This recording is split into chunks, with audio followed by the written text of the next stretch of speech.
Queridos amigos, é uma honra para todos nós podermos homenagear o Senhor Jesus. Infelizmente ainda só nos lembramos com mais intensidade no mês de dezembro, mas se faz necessário que sigamos seus exemplos todos os dias e todos os meses. No Livro dos Espíritos, na questão 625, o codificador do Espiritismo, Allan Kardec, pergunta qual o ser que Deus destinou a nós e que fosse capaz de ser modelo e guia para a humanidade. E os espíritos superiores responderam: Jesus.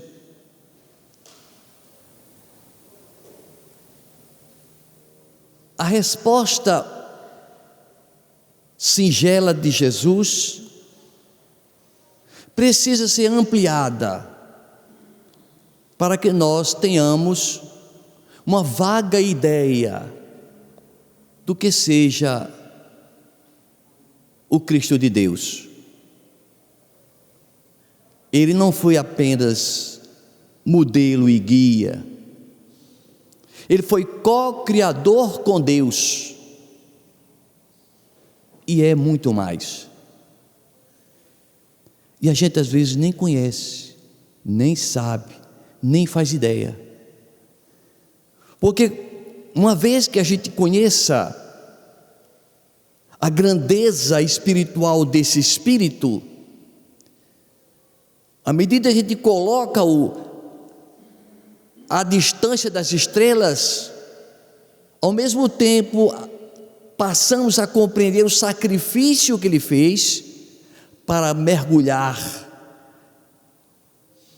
no pantanal das vibrações negativas da humanidade, para comungar conosco num ambiente tóxico, onde nossas ideias macabras, aterrorizantes, eram insuportáveis. Geraldo Lemos, um mineiro de Belo Horizonte, que passou a conviver com Chico Xavier, esse médium ímpar, para nós espírita, modelo e guia do movimento espírita, em conversa íntima, Chico disse: Geraldinho, o nosso mestre Jesus não é somente governador da terra, ele é também governador de mais 4 outros planetas, 2 inferiores à terra e 2 superiores à terra. E começamos então a imaginar a grandiosidade desse Espírito, um Espírito que nesse exato momento está cuidando, está elaborando a criação de um novo orbe, de um novo planeta, incandescente ainda em sua idade primitiva, enquanto ele está cuidando também de um outro planeta inferior à Terra um pouco, que está na fase mais ou menos dos homens das cavernas, para onde nós iremos se não fizermos o bem, se nos desviarmos do mal. E segundo conversas com Chico Xavier, ele informou que as pessoas que participaram da Segunda Guerra Mundial, que não queriam se modificar espiritualmente, já foram degradadas para lá, exiladas para lá. Governa nosso planeta com muito carinho, desde a sua origem, desde 4 bilhões e meio de anos atrás, quando esse orbe saltou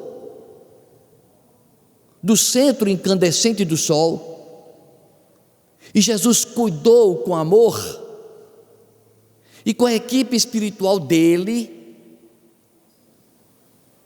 acompanhou o desenvolvimento do vegetal, do animal e até de nós. Mas tem 2 outros planetas acima, mais evoluídos do que o nosso, que Jesus também dirige, que Jesus também governa. Na fala de Geraldo Lemos, que afirma que Chico confidenciou a ele, e eu creio. O planeta Capela, que fica na constelação de Cocheiro a 42 anos-luz de distância, que alguns milênios atrás, esses povos que habitavam Capela foram degradados para aqui, para auxiliar-nos em nosso processo evolutivo. Para eles, eram expulsos do paraíso, porque o planeta lá era muito evoluído. Para nós, era uma bênção receber esses missionários, esses gênios que vieram trazer para nós o conhecimento da ciência, da tecnologia. Allan Kardec já menciona que a lenda de Adão e Eva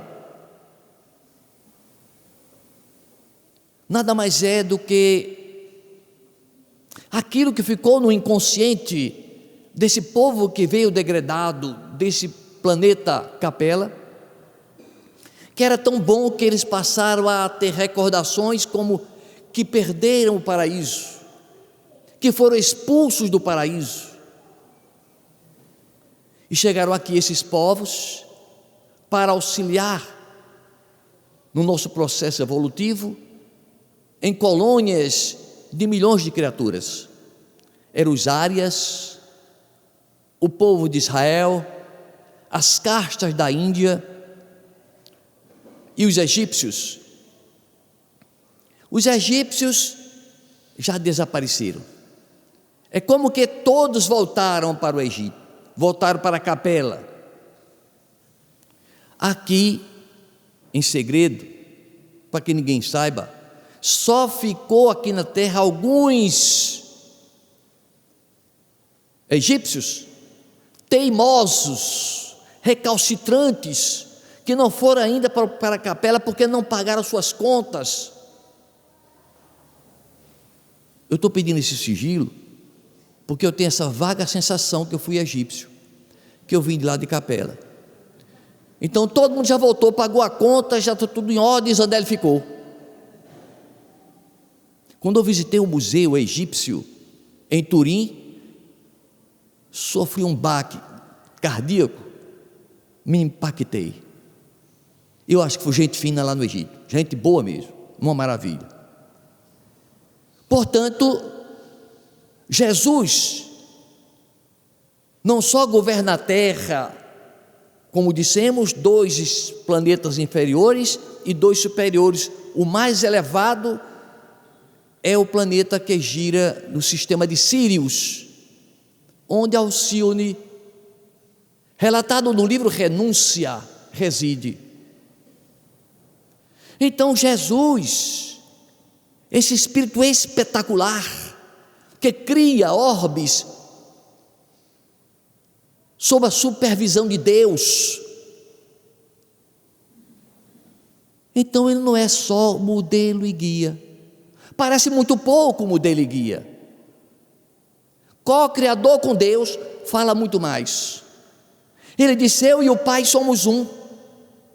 Identificava-se plenamente com Deus, com o Criador. No Evangelho de João, capítulo 17, ele faz uma prece, Jesus faz uma prece: Pai, glorifica-me com a mesma glória que eu tinha contigo, antes que este mundo existisse. Esse mundo existe há 4 bilhões e meio de anos. Antes que a terra existisse, Jesus já vivia na glória de Deus. Então a dimensão do Cristo é, sabe, extraordinária. Extraordinária. Era um espírito puríssimo. Kardec, no livro dos Espíritos, ele classifica a ordem dos espíritos, e a primeira ordem são os espíritos puros. Jesus é um espírito puro. E começa dizendo assim: o espírito puro não sofre qualquer influência da matéria. A matéria não exerce sobre ele qualquer tipo de influência.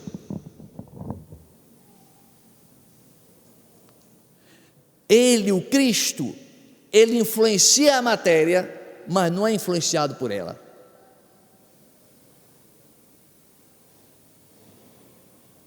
E aí onde vem a questão? Nessa grandiosidade do Cristo, governando 5 planetas, em perfeita comunhão com Deus, vamos imaginar o sacrifício dele, pessoal, para descer sua vibração e mergulhar no lamaçal de lodo, de cargas deletérias mentais nossas. Por isso que algumas vezes ele dizia assim carinhosamente: raça de víboras, porque éramos raças de víboras, venenosos que somos nós. Então Jesus teve que se submeter a esse sacrifício imenso, porque ele enviava à terra seus emissários. Moisés, primeira revelação, onde existia a lei do talião, dente por dente, olho por olho. Você matou, tem de ser morto.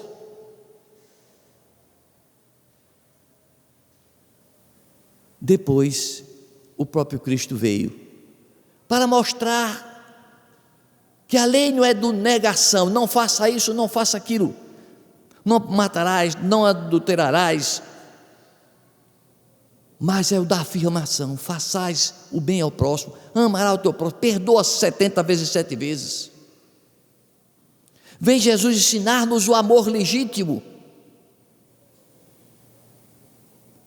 Para ele a vida aqui na terra foi de intenso sacrifício,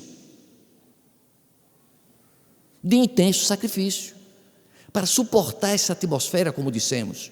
Porquanto, quando a gente analisa nosso lar, plano espiritual próximo ali do Rio de Janeiro, André Luiz, Gúbio, saem em excursão para visitar as trevas, e André Luiz se sufoca com o umbral, com seus irmãos mais sofridos, aqui na própria terra, ficou sufocado. Precisou Gúbio dizer: silencie e confie em Deus e ore, para ele restabelecer a respiração. A distância nossa para Jesus não tem dimensão, não tem comparação. 4 bilhões e meio de anos tem nosso planeta, 13,7,8 bilhões tem o universo para os astrônomos. Ninguém sabe a idade de Jesus. Talvez tenha 12 bilhões de anos por aí. Ele tenha surgido um pouco depois da criação do universo, co-criador com o Pai. Aliás, todos nós seremos um dia co-criadores com Ele. Ele foi muito claro quando disse: todos vós podeis fazer o que eu faço e muito mais. Ele estava dizendo não para hoje, não para amanhã, mas daqui a 5 mil anos, 10 mil anos, nós iremos fazer tudo isso que Jesus fez. É o nosso caminho, é o desiderato nosso alcançar essa perfeição. Mas para isso, primeiro, cuidado para não descer para esse planeta mais inferior. Vamos lutar para que o nosso planeta passe para o planeta de regeneração. E não se trata de nenhuma punição de Deus, porque aqui na terra a gente vê o exemplo de um assaltante tirando a paz de uma família, de uma sociedade. A polícia vai e o retira de circulação, beneficia todos. Aqueles que estiverem aqui no meio da humanidade, perturbando o equilíbrio, serão retirados, exilados para um planeta inferior, para nos permitir evoluir mais rápido.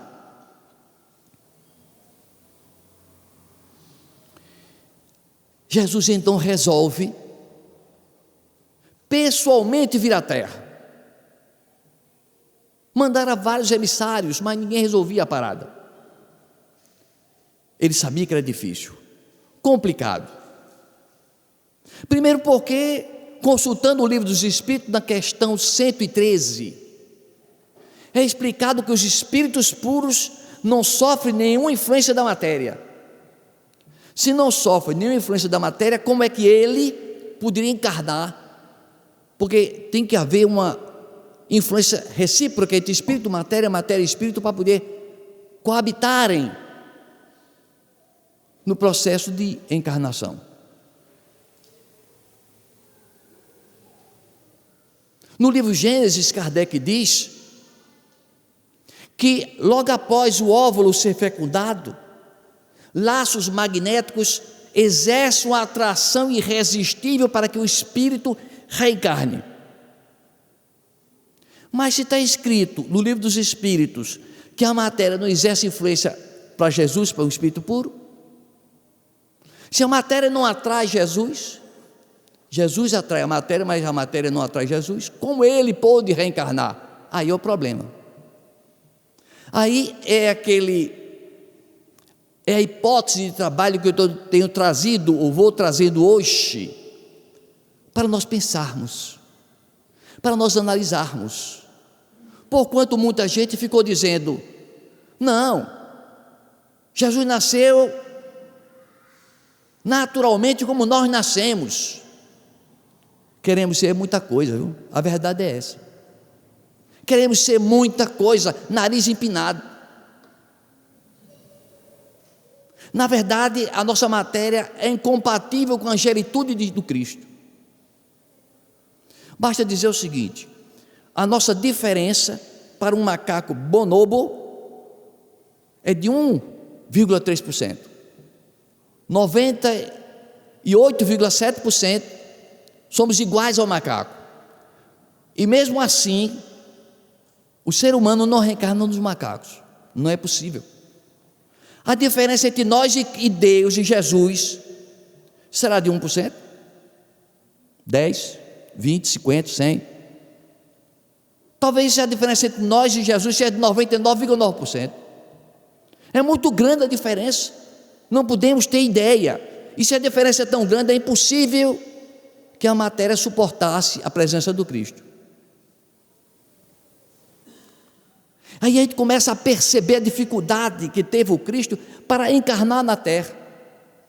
A matéria não suportava, era incompatível. Era mesmo que está tentando reencarnar o ser humano numa vespa, num lagarto.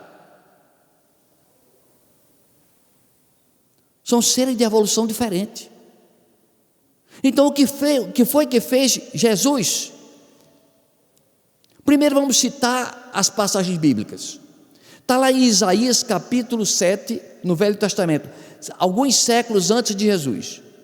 E eis que eu enviarei há algum tempo uma virgem que dará luz a um filho de Deus que se chamará Emanuel, que quer dizer Deus conosco.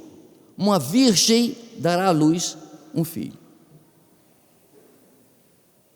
Consultando o Novo Testamento, em Lucas capítulo 1, nós vamos ver aquela história muito bonita, a bela história do anjo Gabriel.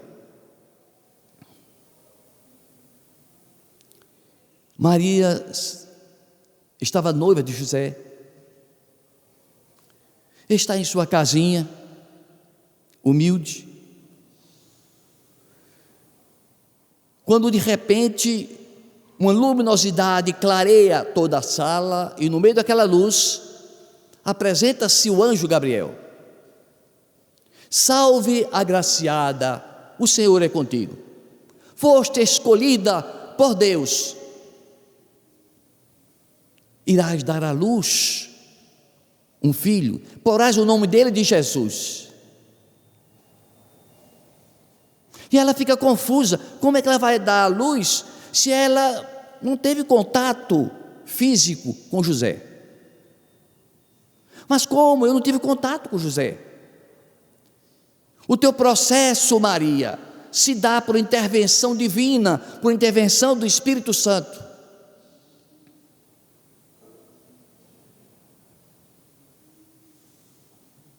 Não duvides. Sabe a tua prima Isabel, casada com Zacarias? Os dois são idosos.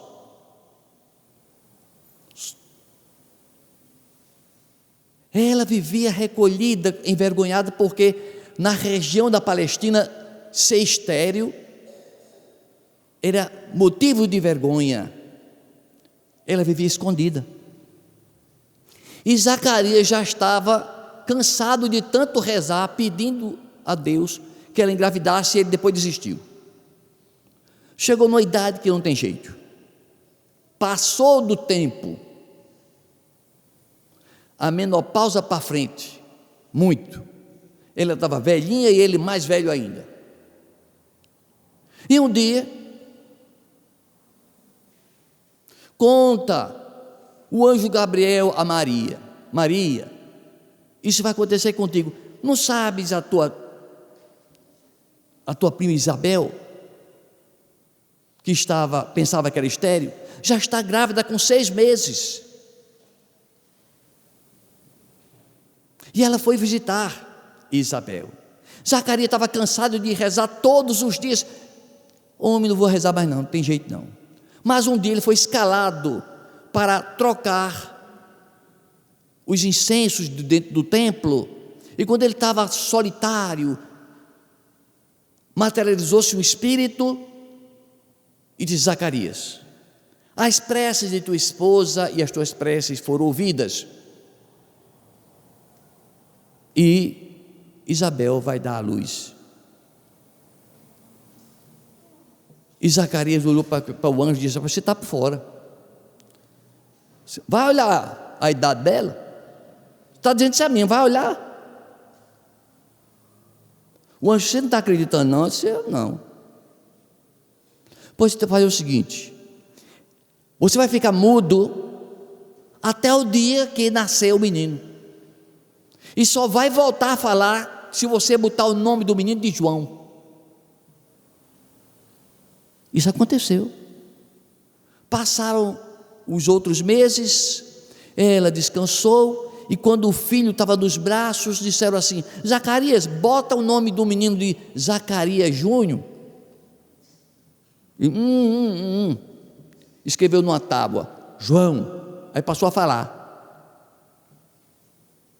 Mas no momento que Maria vai se encontrando com Isabel, o bebê que estava no ventre de Isabel agita-se, salta, e ela é tomada de inspiração mediúnica e diz: salve, agraciada, o Senhor é contigo, bendita sois vós entre as mulheres, bendito é o fruto de vosso ventre, Jesus.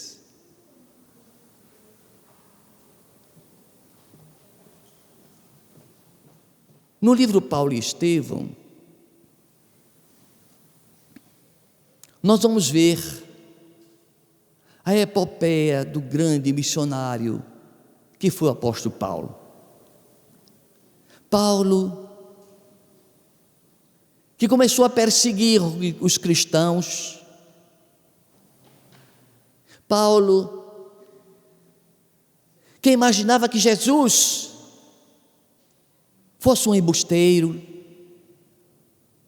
e que pede autorização ao Sinédrio para perseguir os cristãos em Damasco, porque ele queria aprisionar e, se possível, matar o seguidor do Cristo de nome Ananias.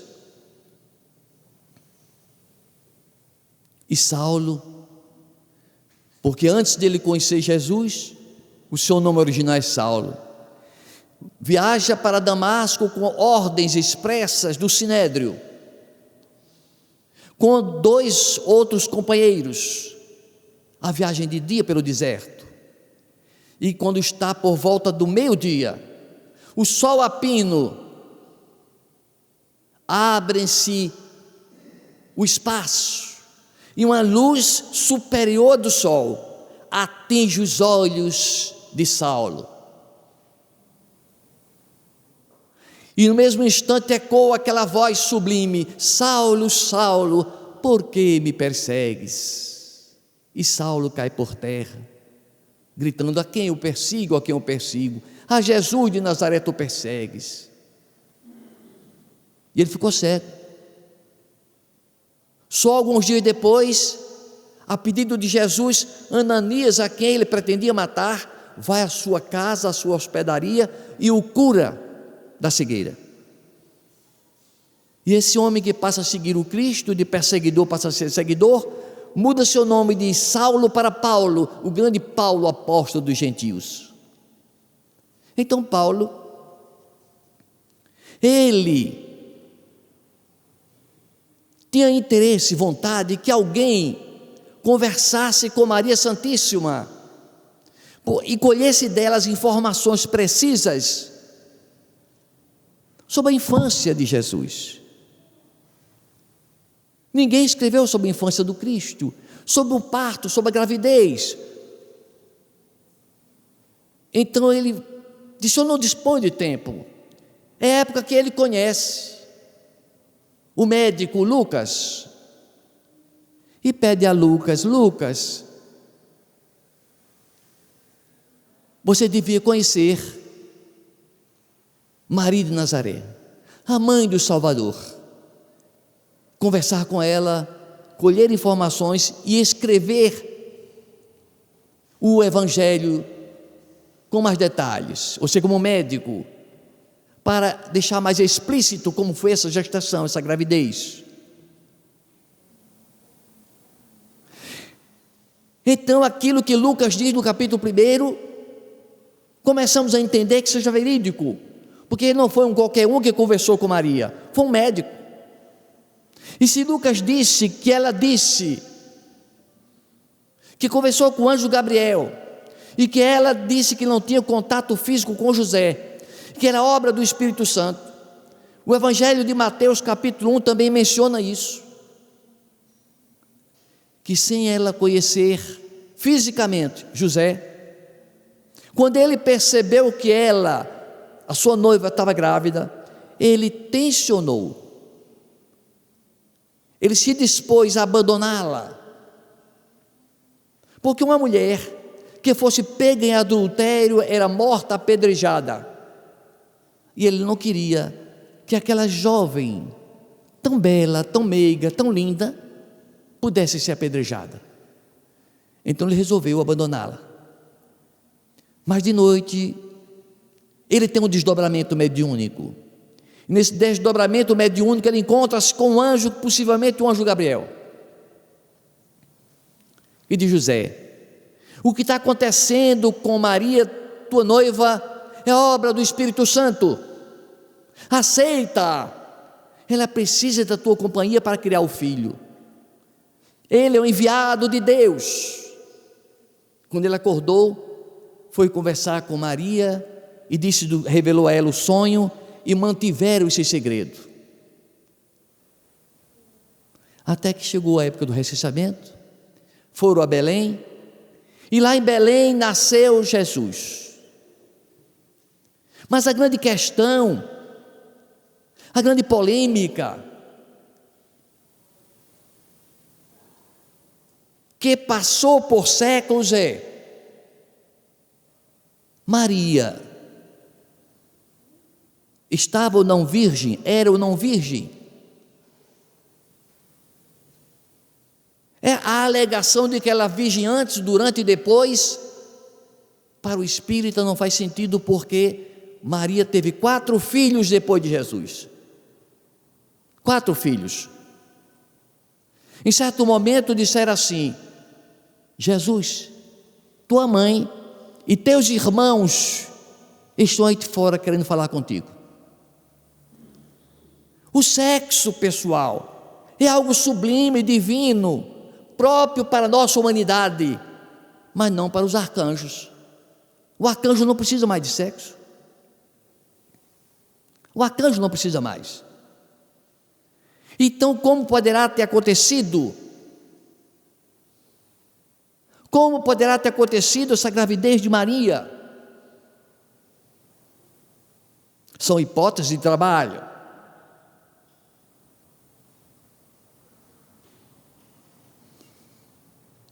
Eu consultei a biologia e verifiquei que alguns animais, insetos e animais, podem sim se reproduzirem sem contato com o macho, pela partenogênese. Um tipo de abelha, um tipo de aranha, um tipo de lagosta, os perus, 2 tipos de tubarão, um tipo de lagarto, vários tipos de lagartos, o dragão de Komodo, com 70 quilos de peso, se reproduz sem cruzar com o macho. Então, se a natureza, se a biologia pode usar artifícios para que a fêmea se reproduza sem que haja a presença do macho, e se a presença do macho, no caso José, iria trazer dificuldades para o espírito Jesus angelical,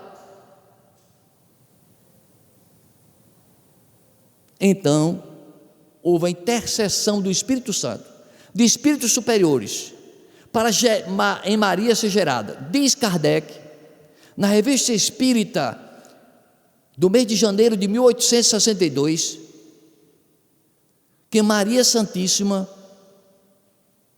era um espírito puro. Então percebam aí, Jesus, espírito puro, teve de ser gerado no ventre de um espírito puro. Percebe que nós humanos, então o sistema utilizado foi diferente. Se na abelha, se no lagarto, se na rã, se no tubarão, se no dragão de Komodo pode haver essa reprodução, porque o trato com a espiritualidade não houve esse mecanismo, uma vez que, como citamos no início da nossa fala, no item 113 do Livro dos Espíritos, que nenhuma influência sofre o espírito puro da matéria. Seria então inviável um corpo humano comum para captar, aprisionar um espírito angelical de Jesus. Não tinha influência sobre a matéria. Então desvenda-se para nós uma perspectiva de que realmente é verdadeiro o que está escrito em Lucas, em Mateus.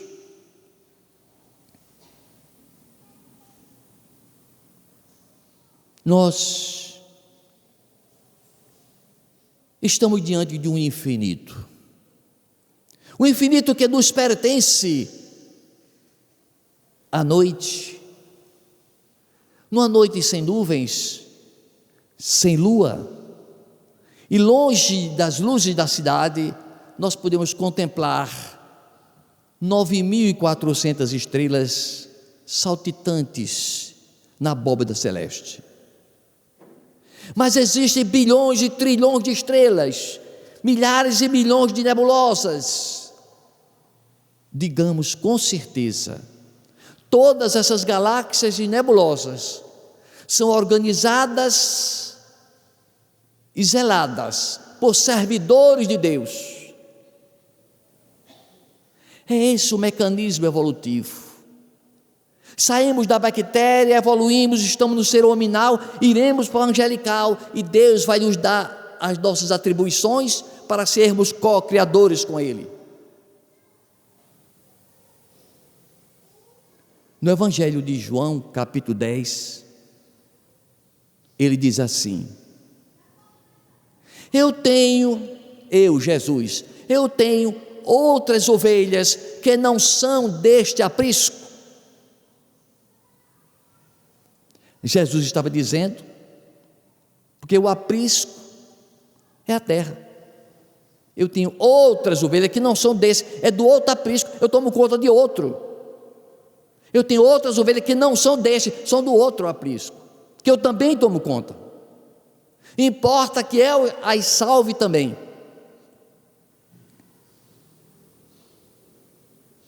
No Evangelho de João, capítulo 14, ele diz: na casa de meu pai há muitas moradas. Nós diríamos, para acrescentar, infinitas moradas. Moradas materiais, moradas espirituais, em gradações infinitas. Jesus disse também para nós: meu pai trabalha todos os dias. Essa história de que Deus descansou fica para nós, fica para as anélias que depois do almoço faz uma cesta. Mas para Deus, não. Ele trabalha incessantemente. O universo está em expansão.